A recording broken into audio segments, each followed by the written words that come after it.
Paano ko mapapatunayang chismoso lang itong si Trillanes? Ha? Kasi sinasabi niya yung ICC daw. Oh, ito ha. That's another big topic. Ito. Pakinggi to. Importante ito eh. Si Solgen.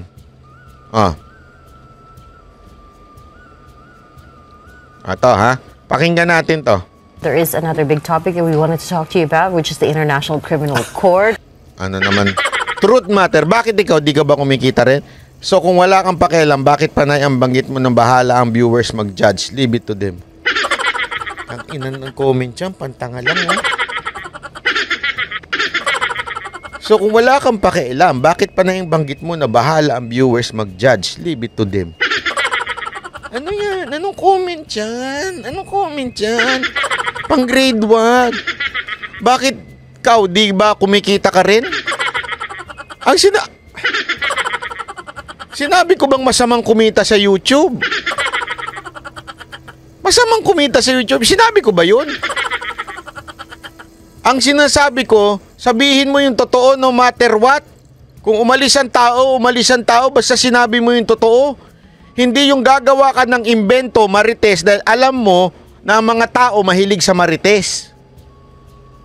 That's the truth. Alam mo ba yun? Na ang tao mahilig sa chismis, gagawa ng chismis ang tao para lang kumita.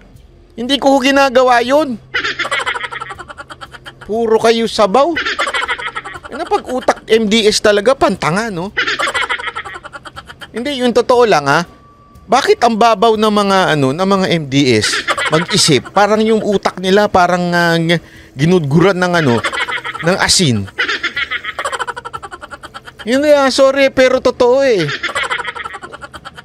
Okay na ako dun sa mga banateros na nanonood eh. Ang tatalino, lalim mag-isip. Basta pag MDS, ang babaw mag-isip. Totoo, ang babaw mag-isip. Bakit ganun? Ay sabagay.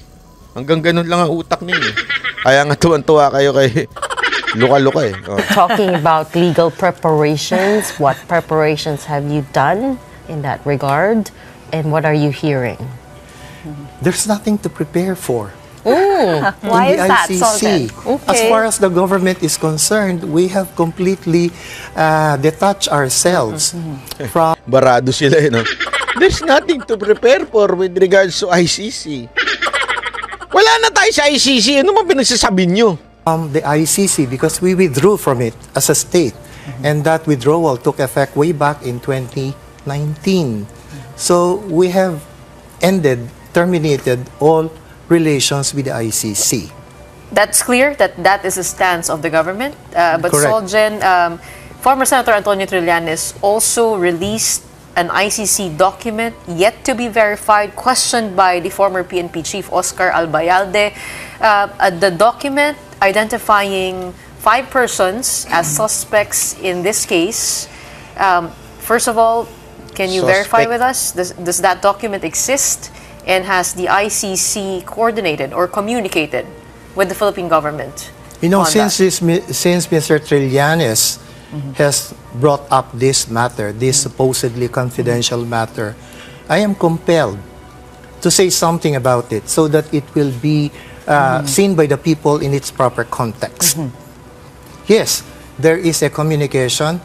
There is a request from the ICC prosecutor requesting assistance from the Philippine government to facilitate the interview of 5 individuals. Gets nyo? Tita Edvi, salamat po. Thank you very much.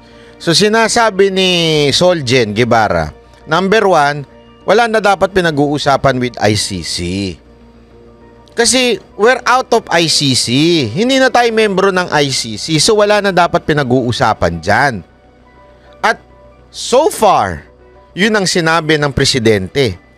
Ilang beses inulit ng presidente na we will not cooperate with ICC.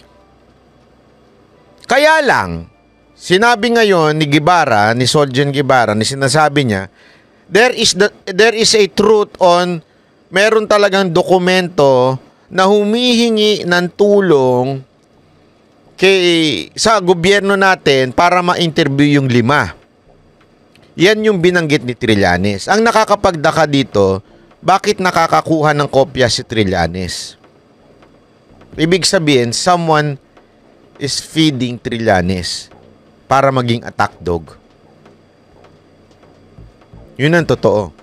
Someone is feeding Trillanes para atakihin ang mga Duterte. Sino kaya yon? Kasi paano nalaman yung document na yun? Ano yan eh? ICC to the government ang bigayan dyan eh, di ba? Oh. Yun ang totoo eh. ICC going to the government. Pero bakit nagkaroon ng kopya si Trillanes? And the reason for this is this. The ICC prosecutor cannot apply for a warrant of arrest unless he has full information about the facts that happened in the Philippine drug war. So far, the ICC prosecutor has seen much on the side of the complainants, but nothing much on the side of those being accused. So it is the duty of the prosecutor under Article 54 of the Rome Statute to investigate all facts, whether incriminating or exonerating, so that he presents a balanced picture to the pretrial chamber, who will determine whether it will issue a warrant of arrest or not. What has the ICC communicated? Si ate naman, ulit-ulit! Interview mo na si Willie Revillame eh. Ang linaw na ng sinabi. Kung ako yun talagang, kakasabi ko lang. Tinatanong niya daw kung ano yung document. Kasasabi ko lang, for the ICC to issue an warrant, ang sabi ni Solgen, kailangan marinig din yung side ng mga ina-accuse. So, ngayon, yung dokumento na yon na ibinigay sa gobyerno is asking if they can interview these 5 accused.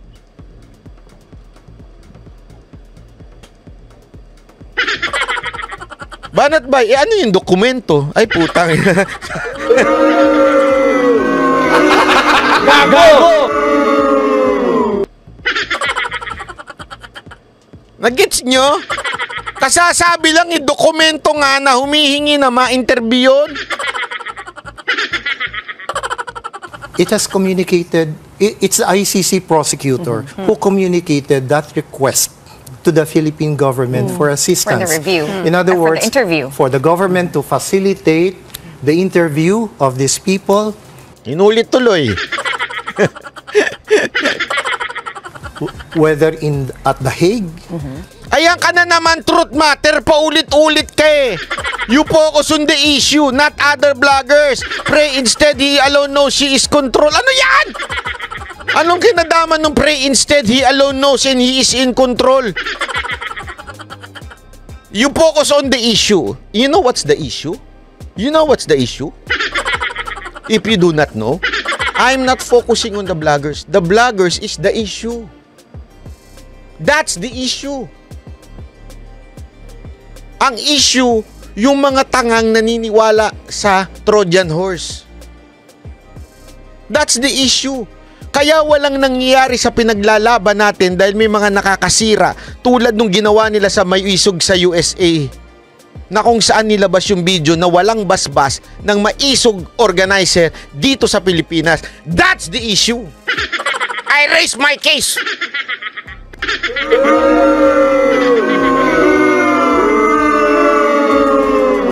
Nagets mo? Yun ang issue. Meron tayong pinaglalaban, tapos may biglang magbibida-bida at gusto niyang gumawa ng sarili niyang eksena dahil laos na siya. Pero sino ang tinatamaan? Yung pinaglalaban natin. That's the issue. It's not just the blogger.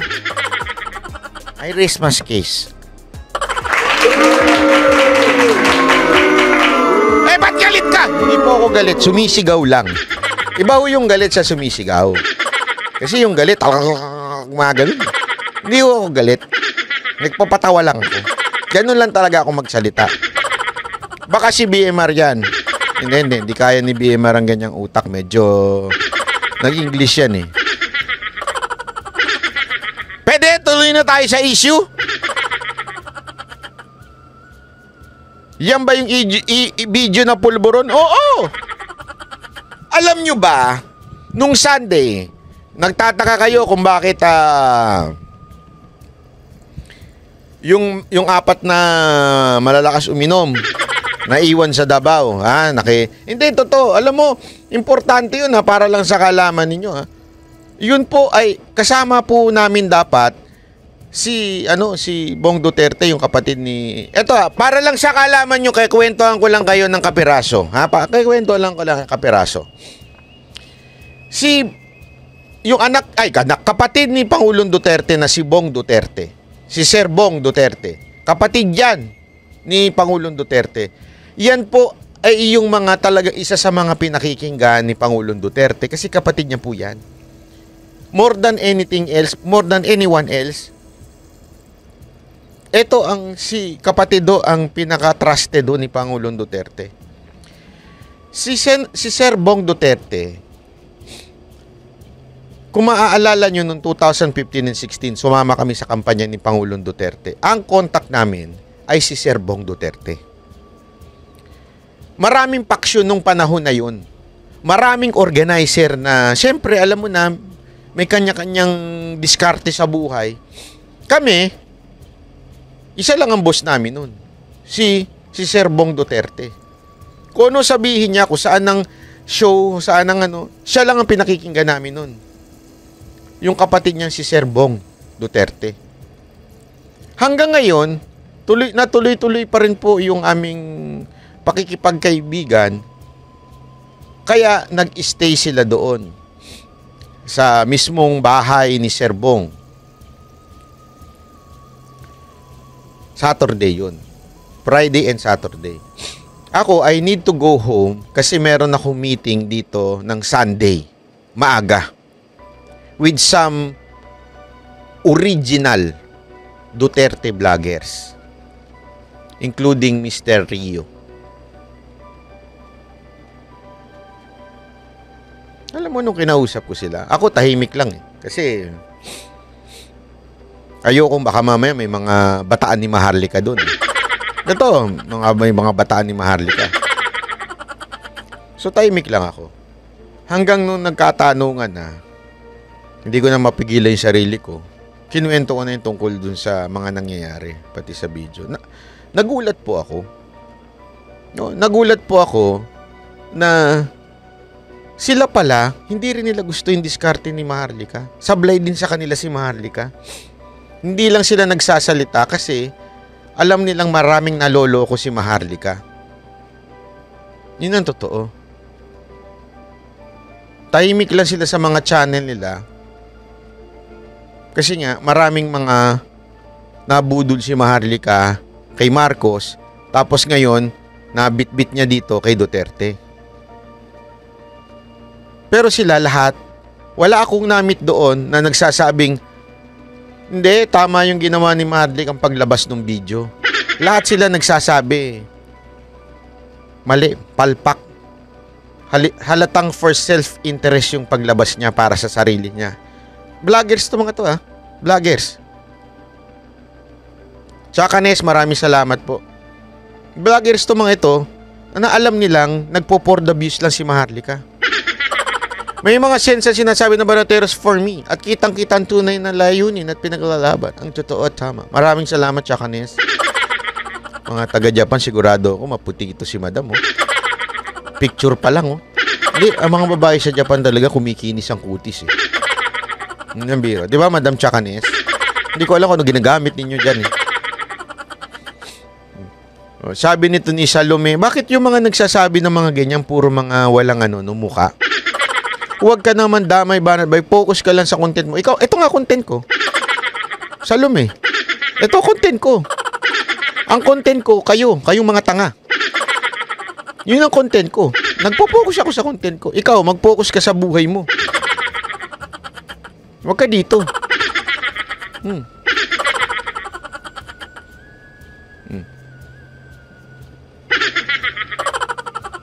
Nabasa ko ito isa. Hindi sa totoo lang kaya wala akong respeto sa mga trolls, yung mga walang muka, yung mga ganyan letra-letra lang. Alam na natin yan Sabi nito, nainis nga ako sa video ngayon, bay, kasi lalong nadidiin si tatay. Kulit nyo Or in the Philippines, or if those two options are not possible, for the Philippine government itself to conduct the interview on behalf of the ICC prosecutor. And would you assist? What did you respond? Well, how did you respond? I am not sure about the final reply to the ICC prosecutor, but knowing fully well that the Philippines Tsaka pakis ako banat ba? Uy, kiss lang. Kiss lang sabay hug. Ayun dapat. Pati haga, baka makadali. Baka mamaya marinig mo ng mali Kiss lang sabay hug. Hug! Okay? in government through the president has repeatedly stated that we have no legal duty to cooperate or to lend assistance, then probably the answer is negative. But that does not mean that the ICC prosecutor cannot continue his investigation. He can do so. He can interview these 5 people directly. Correct. So sinasabi niya, so far, ibig sabihin, until now, the instruction is not to assist the ICC. Yun ang sinasabi niya. Pero ngunit tatapat subalit, pwede naman nilang interviewin ng diretso kung magpapa-interview yung mga tao na yun. Diretso yun nilang interviewin. But we will not assist as of now. All that we are saying is the government will not be involved. You're not The government will not be involved. gonna get in the way. No, we will not get in the way. The ICC prosecutor can do that voluntarily by himself, directly talking to these 5 So, Soljin, people. when was this? I'm just trying to work out the Early timeline. part of July. Just Early this month. July. Yes. So you got the communication just in July. Yes, and And I'm saying all of this so that we have a proper context for what Mr. Trillanes And is saying. as far as you know, has the Philippine government issued a final response? Abay, pabay. Grabe. Alam mo kung bakit ganito yung media paulit-ulit? Gusto nilang gusto nilang makakuha ng soundbite na para ididiin ng mga Duterte. Hindi, sa tingin ko kasi paulit-ulit Tinanong na naman niya. So hindi magko-comply ang government. Kasasabi lang, di ba? Kasasabi lang. Kasasabi lang, hindi nga Ulitin na naman. I'm not sure about that. I tried to check before I went here, but I didn't get a reply. There's no signal. Is it Would it not be your DOJ? office? Natawa si Nadulas! Nadulas si Soljin Nag-text daw siya, walang signal. Ibig sabihin nun, eto malupit. Kaya basahin niyo yung mga sinasabi niya. Sinasabi niyang walang signal. Nag-text siya to make sure kung ano yung isasagot niya. Kung magko-cooperate ba tayo? Yes or no? So, sino pa ba ite-text niya sa tingin nyo? Yung boss niya. Ano sagot? Ulitin natin Response? I'm not sure about that. I tried to check before I went here, but I didn't get a reply. There's no signal. Is it Would it not be your DOJ? office? Is it Or not would your it be the office? Soljin? Yeah. Would It's it a be- bit confusing. Is it not? Isa-isa lang! Sabay-sabay kayo nagsasalita Kami nga 5, hindi kami nagsasabay-sabay magsalita. Kayo 5 sabay-sabay Easy! Isa-isa lang magtanong. Masyado kayong atat sa chismis? At your office that has to respond to the ICC? It's the Department of Foreign Affairs. So the Department of Foreign Affairs is the official channel.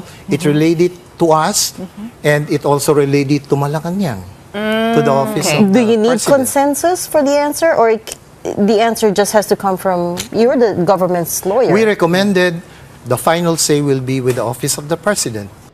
Tapos ang usapan. In other words, sa madaling salita, mga kababayan, eto lang ang sinabi ni Soljin. Walang yes at walang no. But for him, wala na yung ICC. Pero for now, di ba nag-text daw siya at walang sagot. Tapos sinabi niya, sino ba ang dapat dyan? DFA. Pero syempre, yung DFA, magko-confirm yan sa Office of the President. So, sino talaga? Sabi niya nga, di ba, the Office of the President. Yun ang sinabi ni Solgen. Sa madaling salita, wala talagang yes or no. If mag-a-assist o hindi ang gobyerno ni Marcos sa ICC. Sa madaling salita, may tawag dito. Alam nyo kung anong tawag dito? Dinidribble.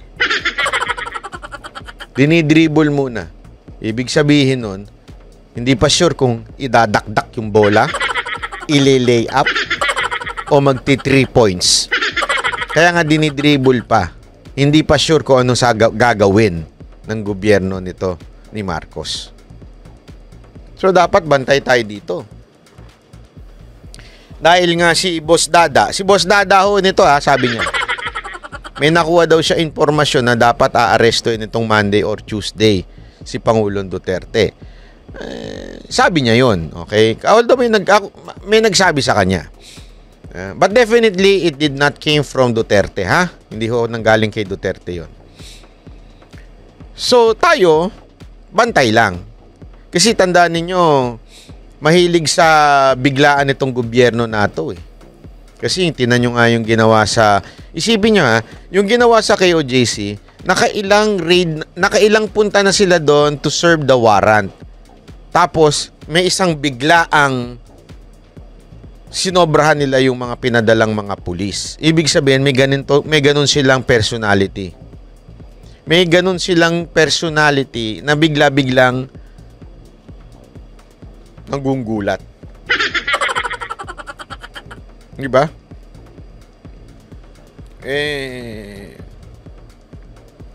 Basta, as of now, ang sagot ng gobyerno, wala. Kaya dapat magbantay tayo. And routed through the DFA, perhaps? Yes. Okay. The channel will The be usual. the DFA. And again, lastly, you don't think there's, under the Marcos administration, there's a chance for the Philippines to return to the ICC fold? Not in the immediate future, as far as I'm concerned. Ayan. Oy, baka mamaya ko sa mapunta yung video. There is another big topic that we wanted to talk to you about, which is... So, yun So, dapat bantayan po natin yan.